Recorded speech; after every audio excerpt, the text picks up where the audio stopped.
क्या मायावती को कभी किसी ने इतना भावुक देखा जितना आज मायावती उमाशंकर सिंह के घर जब उनके शव को उन्होंने देखा, पार्थिव शरीर को देखा, तो वो गमगीन दिखी। क्या मायावती के आंखों में किसी ने कभी आंसू देखा है? किसी ने शायद कभी नहीं देखा होगा। लेकिन आखिर उमाशंकर सिंह कौन? कैसा मायावती से रिश्ता? भाई बहन का ये कौन रिश्ता है जिसे मायावती ने इतनी ज्यादा तवज्जो दी है? आखिर मायावती ने क्यों कहा कि जब अपने भाई और अपने परिवार ने जितना साथ नहीं दिया उतना उमाशंकर सिंह ने दिया? तो आखिर इन दोनों के बीच भाई बहन का वो कौन सा आत्मीय रिश्ता है और महज 1.5 दशकों में ये रिश्ता कहां से कहां पहुंच गया? आज इसी का विश्लेषण कि एक वो शख्स जिसके जाने ने मायावती तक को रुला दिया। इसके अलावा समाजवादी पार्टी ने भी बसपा की तर्ज पर एक नारा गढ़ लिया है। याद करिए बसपा का वो नारा, ब्राह्मण शंख बजाएगा हाथी बढ़ता जाएगा। और इसी तर्ज पर समाजवादी पार्टी किस तरीके से अब नारे गढ़ रही है, ब्राह्मणों को साथ लेने के आज ये भी दिखाएंगे। आज ये दोनों खबरें आज का यूपी में। नमस्कार, मैं हूं कुमार अभिषेक, आप देख रहे हैं यूपी तक। हम हाजिर अपना न्यूज शो आज का यूपी लेकर। आज की मनहूस खबर एक ऐसी सुबह सुबह सामने आई जिसने सियासत में तो बहुतों को गमगीन कर ही दिया, मायावती को तो लगभग रुला ही दिया। मायावती आयरन लेडी के नाम से जानी जाती है। कहा जाता है कि मायावती चाहे कितनी भी विकट परिस्थिति आ जाए, मायावती की आंखों में आंसू नहीं आ सकते। वो भावुक आपको दिखाई नहीं देगी, अगर होंगी भी तो कम से कम चेहरे से तो वो भाव कभी नहीं दिखेंगी। लेकिन आज ऐसा हुआ। उमाशंकर सिंह 3 बार के विधायक और इस विधानसभा में तो बीएसपी के इकलौते विधायक, कैंसर से जूझते उन्होंने अंतिम सांस ले ली। लेकिन जब उनका पार्थिव शरीर आज लखनऊ में गोमती नगर उनके घर पहुंचा तो उनके समर्थकों के साथ साथ जो एक आवाज सबसे ज्यादा जिसे कहते हैं पीड़ा में थी, वो मायावती की थी। 7 बजे सुबह पार्थिव शरीर पहुंचता है उमाशंकर सिंह का। रसड़ा से विधायक हैं, 3 बार के विधायक हैं। 1 घंटे के बाद मायावती पहुंचती हैं। मायावती उनको अपनी श्रद्धांजलि देती हैं, लेकिन मीडिया के सामने अपने भावुक शब्दों को नहीं रोक पाती और वो बात कह देती हैं जो शायद ही कभी किसी ने मायावती के मुंह से सुने। संबंधों को लेकर, परिवार जैसी बातों को लेकर, आत्मीय बातों को लेकर उन्होंने कह दिया कि जिस दौर में अपनों ने साथ छोड़ा, उमाशंकर सिंह ने वो रिश्ता निभाया। पहले जरा मायावती का वो भावुक वो शब्द जो उन्होंने उमाशंकर सिंह के लिए कहे, जरा सुनिए। उताप चढ़ाव आए, लेकिन उन्होंने पार्टी को धोखा नहीं दिया और मुझे तो सही मायने में वो अपनी सगी बहन की तरह मानते थे। ये महीने में शायद रक्षाबंधन भी है, तो मेरे ख्याल हमेशा रक्षाबंधन पे मैं लखनऊ में रही हूँ या दिल्ली में रही हूँ, तो मुझसे उन्होंने राखी बंधवाई। भाई तो बहुत बने, शुरू कास्ट को छोड़कर सब धोखा देके चले गए, लेकिन इन्होंने धोखा नहीं दिया। लेकिन आखिर उमाशंकर सिंह में ऐसा क्या है कि मायावती को, जिनकी मौत ने मायावती को रुला दिया? यूं तो बसपा में जितने आए लगभग उतने चले भी गए। मायावती ने भी कहा कि जो आए सबने अपने हिसाब से अपनी मलाई काटी और मौका मिलते ही निकल लिए। पहली बार 2012 में विधायक चुनकर आए थे उमाशंकर सिंह। लगातार 3 बार विधायक, तीसरी बार विधायक थे और वो उस दौर में आए जब बसपा की सरकार चली गई। 2012 में बसपा सरकार में वापस नहीं आ पाई और पहली बार उमाशंकर सिंह उसी बार जीत करके आए थे। 1-2 साल पहले बसपा में आए होंगे, लेकिन 2012, 2017, 2022 तीनों चुनाव उन्होंने बलिया के रसड़ा से जीता था। जब सबसे बुरा दौर था 2017 में 2012 में आए तो बहुत सारे लोगों ने सपा का दामन थामा। 2017 में जब बीजेपी आई तो बहुत सारे लोग भाजपा चले गए, 17 के पहले भी जाते चले गए। स्वामी प्रसाद मौर्य जैसे जो सबसे कट्टर समर्थक हुआ करते थे, ऐसे लोग, उनके समर्थक सब के सब निकलते चले गए। 2022 में बचे खुचे लोग, समाजवादी पार्टी का उन लोगों ने रास्ता ले लिया। 2024 पार्लियामेंट में ज्यादातर लोग निकल गए, लेकिन यही एकमात्र एक शख्स थे, उमाशंकर सिंह, जो चट्टान की तरह मायावती के साथ खड़े रहे। और अगर आप इनकी तस्वीरें देखें तो मायावती इकलौती ऐसी नेता होंगी जिन्होंने बीजेपी के लालजी टंडन के अलावा अगर किसी को राखी बांधी होगी तो ये उमाशंकर सिंह थे।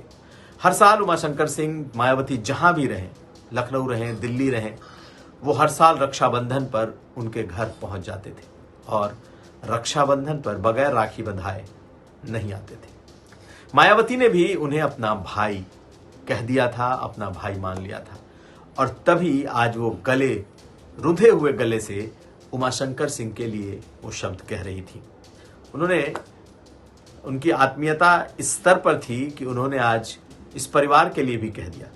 एक तो उन लोगों को याद दिलाया कि बुरे दौर में जिन लोगों ने साथ छोड़ा और बुरे दौर में आकर के पूरे बुरे दौर को जिसने निभाया, उसका नाम उमाशंकर सिंह है।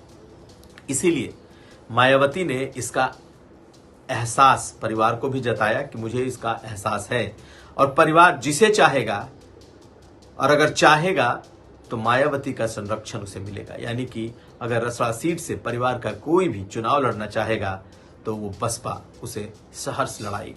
जरा मायावती को सुन लीजिए। मैं आज ये कहना चाहती हूँ उनके परिवार के लोगों को, इस दुख की घड़ी में हमारी पार्टी उनके साथ है और उनका एक बेटा है, बेटी शादीशुदा और बेटा भी, सब मुझे बहुत आदर सम्मान देते हैं।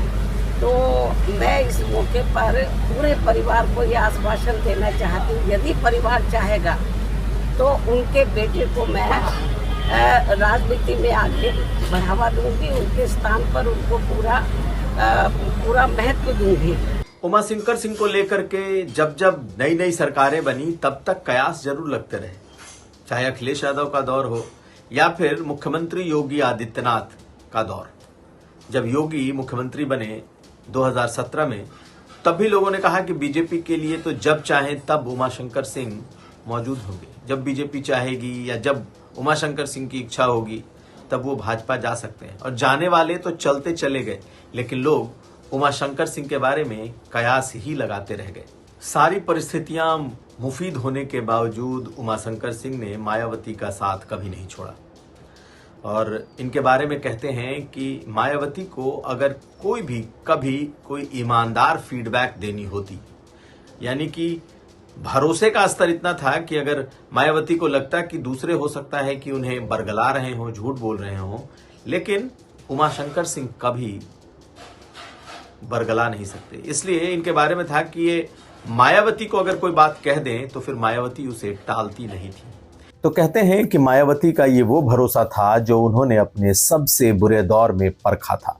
यानी कि जो शख्स 2012 में पहली बार विधायक बना हो, जिसने 2010-11 में सदस्यता ली हो, सिर्फ विधायक रहा, 2017 में ऑफर थे नहीं गया, फिर जीता, फिर विधायक रहा, 2022 में तो खुला ही ऑफर था, बीजेपी लग नहीं रहा था कि अभी हारने वाली है, आराम से जो शख्स कहीं भी जा सकता था वो लगातार मायावती के साथ बना रहा।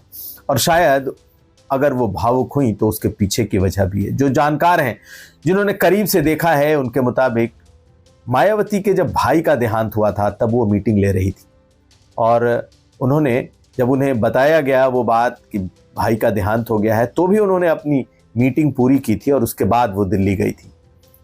पिता के मौत पर भी शायद वो इतनी भावुक नहीं हुई होंगी, या फिर लोगों ने इस तरीके से भावुक उनको कभी देखा नहीं। लेकिन आखिर कुछ तो बात उमाशंकर सिंह में थी जिसने उन्हें मायावती का इतना आत्मीय बना दिया। खैर, यही कह सकते हैं कि एक बात रही कि मायावती उन्हें अपना भाई मानती रही और लगातार रक्षाबंधन में राखी बांधती रही। और अब बात मायावती के ही उस नारे की जिसकी चर्चा अब समाजवादी पार्टी में हो रही है, क्योंकि समाजवादी पार्टी अब ब्राह्मणों को जोड़ने लगी है। याद करिए 2007 में जब मायावती सत्ता में आई थी तो उन्होंने ब्राह्मण दलित एक कॉम्बिनेशन बनाया था और जो नारा दिया था वो ये था कि ब्राह्मण शंख बजाएगा हाथी बढ़ता जाएगा। और अब जबकि समाजवादी पार्टी ने पीडीए में पीडी का मतलब पंडित बता दिया है, ब्राह्मणों को जोड़ने की पूरी कवायद उन्होंने शुरू कर दी है, तो अब इससे मिलता जुलता ही जो नारा है वो पार्टी के भीतर गूंजने लगा है। और नया नारा भी सुन लीजिए। नया नारा नए उनके जो ब्राह्मण नेता हैं वो देने लगे हैं। ब्राह्मण देगा जनादेश, मुख्यमंत्री होंगे अखिलेश। जी हां, यह नारा फिर से सुनिए। ब्राह्मण देगा जनादेश, मुख्यमंत्री होंगे अखिलेश। तो ये नारा भी अब ब्राह्मणों को जोड़ करके दिया जा रहा है, जिस तरीके से कभी बसपा ने 2007 में दिया था। सुनिए पूजा शुक्ला को, जिन्होंने इस नारे को आज कहा है, और लग रहा है कि समाजवादी पार्टी इस तरीके के नारों को गढ़कर अब 2027 के चुनाव में भी जाएगी। देखिए क्या कह रही हैं पूजा शुक्ला। लेकिन आज ब्राह्मण समाज में एक बड़ा संदेश गया है कि जिस तरह से भगवान कृष्ण और सुदामा की दोस्ती थी और आज उत्तर प्रदेश का जो ब्राह्मण है वो अपने आप को ठगा महसूस कर रहा है, तो यहाँ पर ये प्रण लिया गया है कि 2027 में ब्राह्मण जनादेश देगा और आदरणीय अखिलेश यादव जी मुख्यमंत्री बनेंगे। तो इस तरह के नारे अब आने वाले दिनों में आपको समाजवादी पार्टी के भीतर भी सुनाई देंगे। सपा को भी लगता है कि ब्राह्मण इस वक्त नाराज है। उसका एक ट्रेलर तो उन्होंने बिहार में बांकीपुर उपचुनाव में दिखाया है और दूसरा ट्रेलर उन्होंने दतिया उपचुनाव में दिखाया है।